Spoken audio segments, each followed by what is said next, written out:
اب یہاں پہ نئے امبیسڈر آ رہے ہیں مارچ میں, اس کے بعد ڈونلڈ لو تبدیل ہو رہے ہیں, اس کے بعد یہاں پہ جو اسپیشل ریپرزینٹیٹیو ہے وہ دیکھتے ہیں وہ لگاتے ہیں یا نہیں لگاتے.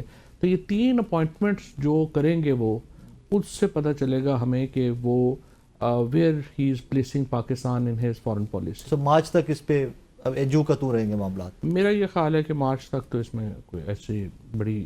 ایٹ ونس فیصل واؤڈا بڑے ایکٹیو ہو گئے اور ایک سٹانس یا ایک نیریٹو جس کے اوپر پہلے بات نہیں ہو رہی تھی کہ پی ٹی آئی کے مینڈیٹ کو ماننا پڑے گا. پہلے تو مینڈیٹ ماننے نہیں جا رہا تھا کہ کچھ ہے بھی یا نہیں ہے, جو تھا وہ اپوزیشن میں تھا اور وہ بھی رگڑا کھا رہا تھا. کیا ہوا ہے فیصل واؤڈا صاحب کو؟ آئی تھنک فیصل کا چونکہ کانٹیکٹس ہیں اسٹیبلشمنٹ میں, بہت ہی کلوز کانٹیکٹس ہیں, اس کی وجہ سے ان کی جو بات ہے اس کو ایک اسٹیبلشمنٹ کے ماؤتھ پیس کے طور پہ دیکھا جاتا ہے, اور یہ بڑی امپورٹنٹ ظاہر ایک چیز ہے. اب جو باتیں وہ کر رہے ہیں وہ تو دیکھیں نا بالکل صحیح بات کر رہے ہیں. وہ کہہ رہے ہیں عمران خان کے مینڈیٹ کو تسلیم کیا جائے, وہ کہتے ہیں کہ آپ سارے مل کے جو ہے وہ ایک پاکستان کے مسائل. پھر وہ یہ نون کے اوپر جو ان کی تنقید ہے وہ بھی بالکل صحیح ہے کہ 2 باتیں وہ کر رہے ہیں. وہ کہہ رہے ہیں کہ ایک تو یہ لاش کتنی دیر اسٹیبلشمنٹ اٹھائے گی, اور دوسرا جو اسلام آباد میں واقعہ ہوا ہے اس کی جو براہ راست ذمہ داری نون لیگ اسٹیبلشمنٹ پہ ڈال رہی ہے, وہ کہہ رہے ہیں کہ نہیں آپ ذمہ داری لیں, آپ نے لوگ مقرر کیے تھے. تو یہ 3-4 چیزیں جن کے اوپر فیصل واؤڈا بات کر رہے ہیں یہ امپورٹنٹ ہے, اور یہ ایکچولی بڑا آئی ووڈ سے کہ اس وقت نیوکلیس ہے پاکستان کی پالیٹکس کا. تو اب جو دیکھنا یہ ہے کیا جو ان کی جو سوچ ہے, کیا یہ سوچ اسٹیبلشمنٹ کے بھی ایک حلقے کی ہے اور وہ اس کے اوپر آگے بڑھیں گے, یا وہ یہاں سے نون لیگ مینیج کر لے گی اور وہ پیچھے ہٹ جائیں گے. اب یہ دیکھتے ہیں. اب 2 سٹیٹمنٹس آپ کی مطلب اسی ابھی ایک جملے کے اندر, ایک تو وہ اسٹیبلشمنٹ کے ماؤتھ پیس کے طور پہ لیے جاتے ہیں, پھر at the same time 8 February کے الیکشن سے پہلے واؤڈا صاحب کی سٹیٹمنٹس نکال لی جائے تو بالکل کلیئر کٹ تھا کہ پالیسی کیا ہے, جو وہ کہتے تھے وہی پالیسی تھی اور اسی پہ امپلیمنٹیشن بھی ہوئی. اور اب جو واؤڈا صاحب کہہ رہے ہیں اس کو منو ان میں کیوں نہ لوں کہ جی اسٹیبلشمنٹ کی پالیسی میں شفٹ ہو رہا ہے, کیونکہ اس وقت تو دیکھیے نا محسن نقوی بھی ایک پالیسی چلا رہے ہیں, اور ان کی پالیسی جو ہے وہ مختلف ہے فیصل واؤڈا کی اسٹیٹمنٹ سے. تو اب دیکھنا یہ ہے کہ کون پریویل کرے گا الٹیمیٹلی. اگر تو آپ نے جو یہ میں پہلے عرض کر رہا ہوں کہ جی وہ سمجھتے ہیں کہ ہم نے اسٹریٹ پاور ختم کر لی ہے اور اب کوئی ضرورت نہیں ہے پی ٹی آئی کی, ووٹ کا ہمارا ایشو نہیں ہے, یہ پالیسی چلتی ہے, یا ری اپروچمنٹ کا یا ورکنگ ریلیشن شپ بنانے کی پالیسی چلتی ہے. فیصل واؤڈا کی اگر باتوں کو دیکھا جائے تو وہ تو ورکنگ ریلیشن شپ بنانے کی بات کر رہے ہیں نا.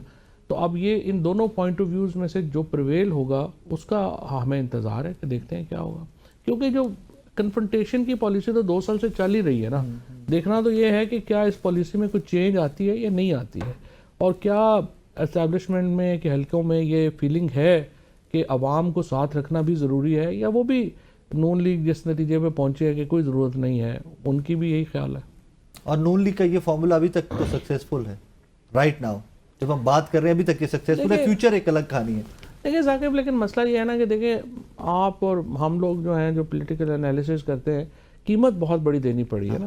دیکھیں ملک کو بھی بڑی قیمت دینی پڑ رہی ہے, اور نون لیگ اور دیکھیں نون لیگ اور پیپلز پارٹی کا سیاست تباہ و برباد ہو گئی ہے عمران خان کو تباہ کرنے کے چکر میں. اب دیکھیں اس کا بڑا نقصان ہے, نون لیگ اور پیپلز پارٹی کو بھی ختم نہیں ہونا چاہیے. لاسٹ کوسچن ٹو یو, یہ جو بائیکاٹ کی ایک مہم چل رہی ہے, فوجی فوڈز کو بائیکاٹ کر دو, اس کو بائیکاٹ کر دو, اس کو بائیکاٹ کر دو, یہ سپورٹ تھا. دیکھیں پہلی بات تو یہ ہے کہ یہ جو چل رہی ہے پھر شہیدوں کا, اور یہ وہ بدقسمت ترین لمحہ ہے پاکستان کی تاریخ کا کہ جس کے اوپر کوئی مطلب میرے پاس الفاظ ہی نہیں ہے اس کی کنڈیمنیشن کے لیے. دیکھیں کوئی ہمارے اسٹیبلشمنٹ کا جو پولیٹیکل رول ہے اس کے اوپر 100 بار جو ہے وہ ہماری تنقید بھی ہے, ہماری گفتگو بھی ہے. پرسنلی اگر آپ مجھے پوچھیں میرے ساتھ تو بہت زیادتی بھی ہوئی ہے, and I am very butter on that. لیکن دیکھیں فوج کے بغیر ملک کا تو تصور نہیں ہوتا. You have to have an army, آپ کی نہیں ہوگی تو دشمن کی ہوگی. اب آپ یہ جو, اور اس میں مصیبت کیا ہوئی ہے کہ جو پی ٹی آئی کے اکاؤنٹس ہیں وہ اور جو سیپریٹسٹ کے اکاؤنٹس ہیں وہ آپس میں مکس ہو گئے ہیں. اب باہر بیٹھے ہوئے عادل راجہ, حیدر مہدی ٹائپ, یہ جو بے شمار لوگ ہیں جو اینٹی آرمی, ان کا دیکھیں ہم پی ٹی آئی سے تو کوئی تعلق نہیں ہے, ہمارے تو وہ مخالف رہے ہیں ساری عمر. اب آ کے وہ ہماری ہمدردی پی ٹی آئی کے ہمدرد بن کے وہ پاکستان کی فوج کو ٹارگٹ کر رہے ہیں، یہ ممکن ہی نہیں ہے. اور اسپیشلی جو میرا تو جو علاقہ ہے، پنڈ دادن خان ہے، جیلم ہے، ہمارا تو گاؤں ہی نہیں ہے کوئی جہاں شہید نہیں ہے، کوئی غازی نہیں ہے. یہ ہمارے لیے تو ممکن ہی نہیں ہے اس طرح کے کسی نیریٹو کو سپورٹ کرنا. تو جس طرح عمران خان کہتے ہیں ملک بھی میرا ہے اور فوج بھی میری ہے، اس کو تو نہیں ہم. بہت صاحب thank you so much time. ناظرین ایک چھوٹا سا بریک میرے ساتھ رہیے گا، بریک کے بعد واپس.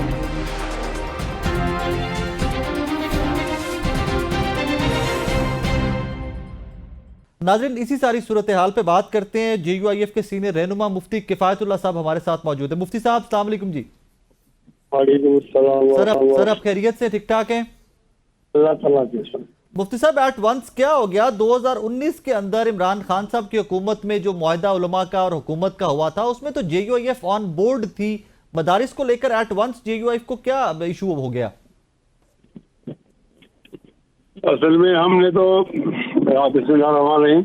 اصل میں ہم نے تو بہت اخلاص کے ساتھ 26ویں آئینی ترمیم میں جی ساتھ دیا تھا. ہمیں تو نہیں پتا تھا کہ دوسرا فریق جو ہے وہ منافقت کرے گا. جو بل جو ان سے متعلق باتیں تھیں وہ تو ایک دم ان کے پاس سائن ہو گیا جی اور جو متفقہ طور پر پاس ہو گیا ہمارا بل مدارس والا اس والا ابھی تک سائن نہیں ہوا. تو ہمارا ایک احتجاج اور ایک گلا اور ایک ناراضگی تو بنتی ہے نا، ہم اس ناراضگی کا اظہار کریں. لیکن مفتی صاحب 2019 میں تو تمام تر معاملات جو حکومت کے عمران خان صاحب کی حکومت اور علماء کے طے پائے تھے مدارس کو لے کر، آپ لوگ اس میں تو آن بورڈ تھے 2019 میں. تو آن بورڈ تھے لیکن مسئلہ تو حل نہیں ہوا نا. مسئلہ حل نہیں ہوا. مسئلہ حل ہوتا تو پھر ہم نے بل کیوں لاتے؟ عمران خان کی حکومت ہو یا میاں نواز شریف کی حکومت ہو یا شہباز شریف کی حکومت ہو یا خاقان عباسی کی حکومت ہو، ہر ایک حکومت نے ہمارا مسئلہ حل نہیں کیا. آج بھی مدارس پریشان ہیں، ان کے اکاؤنٹ نہیں کھل رہے. جب کوئی تعلیمی ادارے کا اکاؤنٹ نہیں کھلے گا تو وہ اپنے اخراجات کہاں رکھے گا، اور جہاں رکھے گا تو پھر کیا اطمینان ہوگا؟ یہ ایک بنیادی چیز ہے. مجھے نہیں معلوم اگر وہ کالجز کے پرائیویٹ کالجز پبلک اسکول کے اکاؤنٹ کھول سکتے ہیں تو یہ مدارس کے لیے اتنی سختی کیوں کرتی؟ سر یہی تو اسی لیے تو ہم بھی ریکویسٹ کر رہے ہیں نا کہ اگر آپ وزارت تعلیم کے انڈر رہتے ہیں، وزارت صنعت کے انڈر نہیں جاتے تو معاملات آپ کے لیے زیادہ بہتر ہے. آپ ایک بڑے کینوس میں اس کو دیکھیے. کوئی ایشو نہیں ہے، ہم حکومت کے کسی ایک محکمے ساتھ ہوں گے نا. اب حکومت خود کنفیوز ہے کہ ہم مذہبی ہیں تو ہمیں مذہب اور اوقاف کے ساتھ لے جاتے ہیں، اور اگر ہم سوشل ہیں این جی اوز ہیں تو پھر وہ ہمیں صنعت و حرفت کی طرف لے جاتے ہیں. اگر ہماری تعلیم تسلیم شدہ ہے تو وہ تعلیم کی طرف. یہ ان کا مسئلہ ہے، ہمارا مسئلہ نہیں ہے. ہمارا مسئلہ تو یہ ہے کہ ہم جہالت کے خلاف ایک بہت بڑا جہاد کر رہے ہیں. اس جہاد کے اندر ہم حکومت میں بوجھ نہیں ڈال رہے ہیں. لاکھوں طلبہ اور طالبات ہیں جن کے کھانے کا ہم انتظام کرتے ہیں، ان کے علاج کا انتظام کرتے ہیں، ان کی تعلیم کا، ان کی کتابوں کا انتظام کرتے ہیں، اور یہ اپنے طور پر کرتے ہیں. اب جب رجسٹریشن کا معنی تو یہ ہے کہ علاقے کے تھانے کو معلوم ہونا چاہیے کہ ہم ایک ادارہ چلا رہے ہیں، تو ہم اس کے لیے درخواست دیں جی ہمارا ایک ادارہ ہے، ان کو کوئی اطلاع تو بتائے. یہ ہے رجسٹریشن کا معنی کہ ہم آپ کو اطلاع دیے بغیر کام نہیں کرتے، آپ کو اطلاع دینا چاہتے. اس کے اندر کیا مشکل ہے؟ نہ تو کوئی انڈیا سے آئے ہیں کہ ہم پیشہ کر رہے ہیں، نہ ہم افغانستان سے آئے. اس ملک کے لوگ ہیں، شہری ہیں، قرآن مجید کو پڑھاتے ہیں. لوگوں کیا تکلیف ہے، ان کے پیٹ میں کیوں درد ہو رہا ہے، ذرا بتا دیا جائے، بات کی جائے. وہ کون سی ٹی وی چینل پر ہم سے بات کرنا چاہتے ہیں، کہاں مناظرہ کرنا چاہتے ہیں، کہاں مکالمہ کرنا چاہتے ہیں، دلیل کی کون سی قوت ان کے پاس ہے. ظاہر ہے یہ چیزیں سے تو گلا آتی ہے، ریاست سے پھر گلا آ جاتا ہے نا. مولانا صاحب آج تو ہم نے دیکھا کہ ایک لمبی چوڑی تعداد علماء کی جو تھی اس نے آپ کے موقف کے خلاف پریس کانفرنس کی ہے. طاہر اشرفی صاحب ہو جائیں، راغب نعیمی صاحب ہو جائیں، جواد صاحب ہو جائیں، علماء کا ایک بڑا نمبر تھا آج. آپ بالکل معاف کریں، یہ بڑا نمبر نہیں ہوتا. ہمارے علماء کی تعداد جو ہے وہ لاکھوں میں ہے جی، بلکہ آپ کہہ سکتے ہیں کہ وہ کروڑوں تک نزدیک ہے. اس کے اندر ہم نے مسلک کی تفریق نہیں کی. ہمارے ساتھ اہل سنت بھی ہیں، اہل تشیع بھی ہیں، ہمارے ساتھ